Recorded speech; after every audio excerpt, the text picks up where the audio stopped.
Hello guys, आज के video में हम डिस्कस करने वाले हैं इकोसिस्टम के कॉन्सेप्ट के बारे में। इकोसिस्टम क्या होता है, इसके पहले हमने जो है पिछली वीडियोस में सिलेबस क्या था इसका, इन्वायरमेंटल हिस्ट्री इसका वो देखा।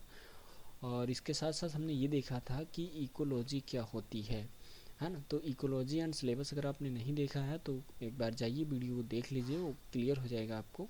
एंड ये जो है कंप्लीट जो है आपका इन्वायरमेंटल स्टडीज़ की सीरीज़ है, जिसकी वीडियोस आपको इस पर मिल जाएंगे मेरे यूट्यूब चैनल पे, तो जाके आप एक बार देख लीजिएगा। तो चलिए शुरू कर देते हैं कि इकोसिस्टम का कॉन्सेप्ट क्या है, कैसे इसको हम समझते हैं। ओके, हिंदी में देखते हैं पहले। तो पारिस्थितिक तंत्र का मतलब होता है इकोसिस्टम। तो ये है क्या? पारिस्थितिक का मतलब है एक ऐसा प्राकृतिक सिस्टम जिसमें जीवित पौधे, जानवर, सूक्ष्म जीव और यहाँ तक कि निर्जीव हवा, मिट्टी, पानी एंड सूर्य, ये सारी चीज़ें मिलकर एक इकाई की तरह काम करती हैं। ओके, को बोला जाता है, इसी को हम कहते हैं इकोसिस्टम। तो इसको एक शॉर्ट फॉर्म में हम समझने की कोशिश करेंगे। जैसे कि पारिस्थितिक तंत्र क्या होता है, जैसे कि जिसमें सजीव चीज़ें होती हैं। सजीव क्या होता है, जैसे पेड़ हो गए, पौधे हो गए, हम हो गए, आप हो गए, और छोटे छोटे जीव, बैक्टीरिया, ये सारी चीज़ें सजीव में आती हैं। तो पारिस्थितिक में क्या होता है कि सजीव प्लस निर्जीव। अब निर्जीव वो चीज़ें जो जीवित नहीं है, जैसे कि पहाड़ और यहाँ तक कि नदियाँ, पानी, मिट्टी, सूरज, तो ये सारी चीज़ें निर्जीव में आती हैं। प्लस उनका क्या होता है, एक आपसी रिलेशंस होता है इन तीनों चीज़ों का, या दोनों का आपसी रिलेशंस, वो क्या कहलाता है, पारिस्थितिक तंत्र कहलाता है, जिसको हम इकोसिस्टम के नाम से जानते हैं। ओके, तो आई होप आपको ये समझ में आ गया इकोसिस्टम क्या होता है। अब इकोसिस्टम जो होता है, इसके कुछ कंपोनेंट्स होते हैं। हमने अभी देखा सजीव प्लस निर्जीव, तो पहले हम देख लेते हैं एबायोटिक कंपोनेंट्स के बारे में। तो एबायोटिक कंपोनेंट्स मतलब निर्जीव घटक होते हैं जिसमें जीवन नहीं होता, जैसे कि सूरज हो गया, उसकी लाइट है ना, और पानी, हवा, मिट्टी, तापमान, ये सारी चीज़ें निर्जीव घटक हैं। इनमें जीवन तो है नहीं, बट ये जीवन के लिए काफ़ी इंपॉर्टेंट है, इनके बगैर जीवन नहीं है। ओके, तो ये होता है इकोसिस्टम के जो कंपोनेंट्स होते हैं या घटक होते हैं, निर्जीव घटक।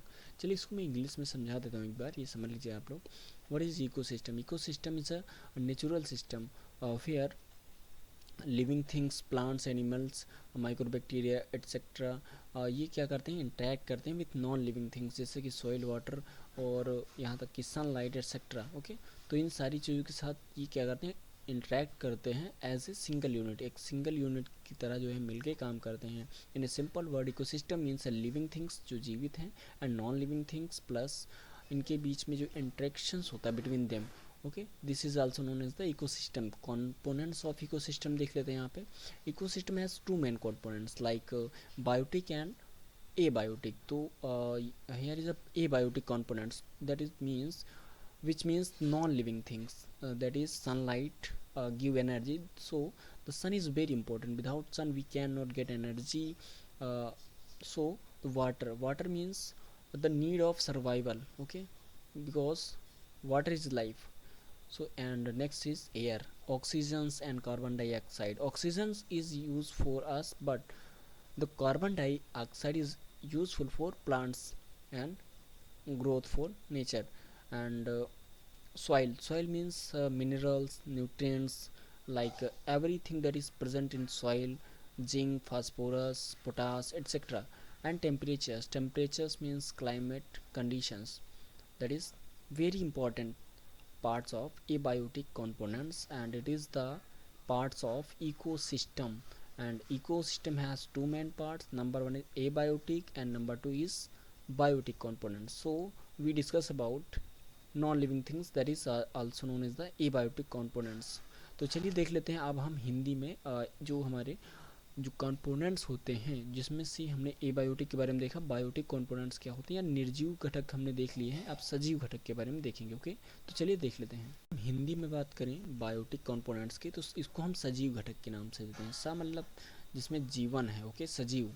तो इसमें होता है प्रोड्यूसर मतलब वो होता है जो उत्पादन करता है। जैसे कंपनी है, प्रोडक्ट बनाती है, जैसे कि जो भी प्रोडक्ट आप यूज़ करते हैं, तो क्या हो गई, प्रोड्यूसर हो गई। वैसे नेचर की अगर बात करें, कंपेयर करना है हमें, तो वहाँ पे प्रोड्यूसर का मतलब होता है पौधे हो गए, शैवाल हो गए, जो कोई खुद भोजन बनाते हैं। तो ये क्या करते हैं, सनलाइट लेते हैं, सनलाइट से अपना भोजन खुद बना लेते हैं। तो ये क्या है, प्रोड्यूसर ही है, मतलब दूसरे पे डिपेंड नहीं है, मतलब कि जैसे कि हम लोग फूड पे डिपेंड करते हैं, बट ये क्या है, अपने आप भोजन बना लेते हैं। और फिर सेकंड है इसमें उपभोक्ता। उपभोक्ता को मतलब कहते हैं कंज्यूमर के नाम से जाना जाता है, जिसमें जानवर आ जाएगा, हम आ जाएंगे, आप आ जाएंगे। तो ये सारी चीज़ें क्या हैं, कंज्यूमर हैं, जैसे हम और आप। तो इसमें पौधों जानवर पर निर्भर रहते हैं। तो पौधे जो रहते हैं उस पर हम निर्भर हैं, जैसे कि पालक, धनिया, मिर्चा, जो भी है सारी चीज़ें ये प्लांट ही से तो आ रही है। तो ये पौधे क्या है, किस पे डिपेंड है, नेचर पे। और उसके बाद नेचर पे हम किस पे डिपेंड हैं, इन पेड़ पौधों पे। तो यहाँ से जानवर हो गए, ये सारी चीज़ें क्या हैं, हमारे लिए यूज़फुल है और हम इन पे डिपेंडेंट है। बट उसके बाद तीसरा पार्ट होता है इसमें अपघटक। अपघटक मतलब ये होता है जो दो चीज़ें हैं, अब इनके बाद एक पार्ट होता है जिसको हम अपघटक के नाम से जानते हैं। इसको इंग्लिश में बोला जाता है डीकम्पोज़र। डीकम्पोज़र मतलब जैसे कि जो कीड़े मकोड़े होते हैं, बैक्टीरिया जिसको बोलते हैं। तो चलिए देख लेते हैं इसको। बैक्टीरिया कवक या मरे हुए पेड़ पौधों को सड़ा गला कर मिट्टी में पोषक तत्व लौटा देते हैं। जैसे कि मान लेते हैं कोई एनिमल्स है, जैसे कि कोई बर्ड है, कोई चिड़िया है, तो उसने क्या किया, किसी मेढक को खा लिया, या किसी मेढक के बाद उसने किसी सांप को खा लिया। तो उस कंडीशन में क्या होगा, वो जब चिड़िया मर जाएगी तो उस चिड़िया को कौन खाएगा, बैक्टीरिया खाएंगे। जो बैक्टीरिया या कवक जो मरे हुए जानवर होते हैं उनको खाने के बाद उनको सड़ा गलाकर फिर दोबारा से मिट्टी में ही कन्वर्ट कर देते हैं। तो इस तरीके से जो नेचर है वो उसका जो साइकिल है वो मेंटेन रहता है। एंड इसका एग्जांपल देख लेते हैं। तो तालाब के बारे में यहाँ पे दिया गया है। तो यहाँ पे देख लेते हैं, निर्जीव में क्या आता है, पानी आ जाएगा, धूप आ जाएगी, खनिज आ जाएंगे। खनिज में जो भी एक वाटर के अंदर चीज़ें अवेलेबल रहती हैं। फिर प्रोडक्शंस, उत्पाद। उत्पादक में क्या आता है, शैवाल आ जाता है, जल आ जाते हैं, पौधे आ जाएंगे। ओके। और उपभोक्ता में मछली आ जाएंगी। मछली क्या करती हैं, शैवाल को खा लेती हैं, जल को पी लेती हैं। तो ये क्या है, उत्पादक है। और मछली जो है वो उपभोक्ता है। मछली हो गई, मेढक भी खा सकता है शैवाल को, मछली को खा सकता है मेढक। ओके। एंड उसके अलावा यहाँ पे कीट हो गया, अब कीट भी है। तो ये क्या है, एक उपभोक्ता है। एंड उसके बाद है अपघटक। अब अपघटक का काम होता है सारी चीज़ों को डिकम्पोज कर देना। तो ये क्या करेगा, बैक्टीरिया होते हैं इसमें, कवक होते हैं, ये सब मिलकर एक छोटा सा पूरा सिस्टम बनाते हैं। सिस्टम मतलब कि जिसमें सारी चीज़ें डेवलप हो रही हैं और एक दूसरे पे डिपेंड होकर अपना अपना काम कर रही हैं, जिससे किसी को प्रॉब्लम नहीं हो रही है। और ये एक नेचर की तरह काम करते हैं। इसी को हम क्या कहते हैं, इकोसिस्टम कहते हैं। तो यहाँ पे एक तालाब के बारे में इकोसिस्टम बताया गया है। तो आई होप ये चीज़ें आपको समझ में आ रही हैं। चलिए हम इसको थोड़ा सा इंग्लिश में समझा देते हैं। तो biotic components means living things like producers means plants and algae. तो algae means cells, okay, to make food by photosynthesis. This make food by photosynthesis by sunlight. And consumers means animals, humans, we and you. Okay, animals means animals depends on plants and other animals for food. We are depend on plants and animals for food. Okay, next is decomposer. Decomposers means bacteria, fungi. Decomposers means bacteria, fungi. They break dead plants and animals into nutrients and returns to soil. So, next is examples of biotic components like pond ecosystem. A biotic components means water, sunlight, minerals. Okay. Next is producer. Producers means productions, algae and यहाँ plants. Okay. Consumers means fish, frog, and decomposers means bacteria, fungi at bottom of pod. Okay, so bottom of pond means this is the fundamentals or basics. Okay, this is the last steps of any ecosystem that convert energy into original forms, means where they comes from. Okay, Decom examples is pond ecosystems. Abiotic means water, sunlight, minerals, etc. Producers means a productions and algae, etc. And consumers means fish, frog.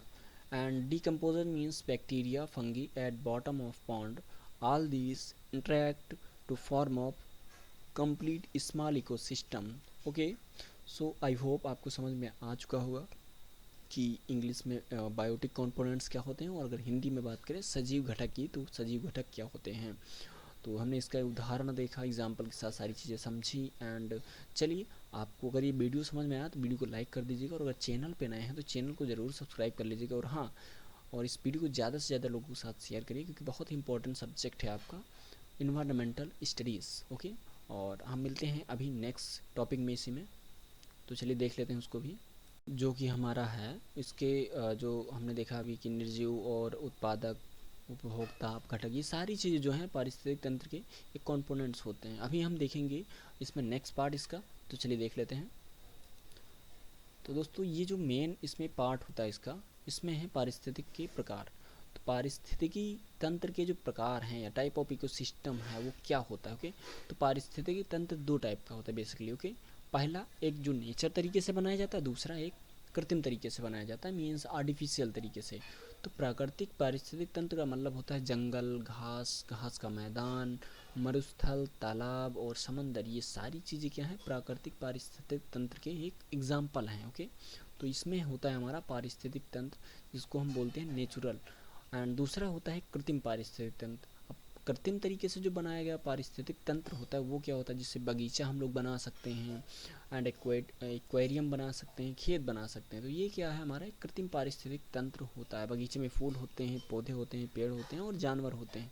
तो क्या है, एक कृत्रिम तरीके से बनाया गया तरीका होता है, उसको हम क्या बोलते हैं, कृत्रिम पारिस्थितिक तंत्र। अब ये यूज़ क्या होता है इसकी, जो है हमें एडवांटेज क्या है वो देख लेते हैं, महत्व क्या है इसकी। तो इकोसिस्टम जो होता है उसके फ़ायदे क्या हैं वो देख लीजिए आप। प्रकृति का संतुलन बनाए रखता है, फिर हमें भोजन भी प्रोवाइड कराता है, ऑक्सीजन के साथ साथ पानी, सारी चीज़ें हमें नेचर से मिलती हैं। एंड पोषक तत्वों को रिसाइकिल करने का कौन काम करता है, पारिस्थितिक तंत्र की जो कंपोनेंट्स हैं वो सारी चीज़ें करते हैं। फिर जलवायु को कंट्रोल करने का काम करता है और जो जैव विविधता होती है उसको बचाता है, ओके। तो आई होप ये चीज़ें आपको समझ में आ रही हैं। तो चलिए आपको एक बार हिंदी में समझा दे, इंग्लिश में समझा देता हूँ, सॉरी। तो type of ecosystem means natural and artificials. Natural means forest, grasslands, deserts, pond and oceans, etc. Okay. Artificial ecosystem means man-made like gardens and agricultural fields. Okay. Importance of ecosystem means the what is the main useful components and what is the main purpose of studying the ecosystem concept. Okay. Maintains natural balance, it's maintain natural balance, provide oxygens, food, water and by river, okay. And recycles nutrients by bacteria and supports biodiversities and controls climates. So this is the very important parts of ecosystems. We discuss about importance of ecosystems and type of ecosystems and what is ecosystem and the components of ecosystem, okay. सो हमने बहुत सारी चीज़ें देखी, महत्व क्या होता है पारिस्थितिक तंत्र का, पारिस्थितिक तंत्र के प्रकार कितने होते हैं, पारिस्थितिक तंत्र होता क्या है और पारिस्थितिक तंत्र के कौन कौन से कंपोनेंट्स होते हैं, कौन कौन से उसमें चीज़ें पाई जाती हैं तालाब के अंदर, जिसमें हम समझ सकते हैं उन चीज़ों को। तो इकोसिस्टम जो होता है काफ़ी इंपॉर्टेंट पार्ट है। तो आई होप ये चीज़ें आपको समझ में आ रही हैं। तो वीडियो को लाइक करिए, चैनल पे अगर नए हैं तो चैनल को सब्सक्राइब कर लीजिएगा और हाँ बेल आइकन को प्रेस करना मत भूलिए। और हाँ वीडियो को ज़्यादा से ज़्यादा शेयर करिए और मिलते हैं नेक्स्ट टॉपिक में इसी में। और जो हमारा ये वीडियो है आज का कंप्लीट हो चुका है और जो हम नेक्स्ट वीडियो आने वाला है उसमें हम देखेंगे अगले टॉपिक के बारे में। तो इको सिस्टम काफ़ी इंपॉर्टेंट था, इसको हमने समझा दिया है। तो ये हमारा जो यूनिट चल रही है वो है इन्वायरमेंटल स्टडीज़ की यूनिट फर्स्ट, और यूनिट फर्स्ट का ये हमारा थर्ड वीडियो है, ओके। आई होप ये चीज़ें आपको क्लियर हैं। तो चलिए मिलते हैं नेक्स्ट वीडियो में एक नए टॉपिक के साथ, तब तक के लिए धन्यवाद, थैंक यू।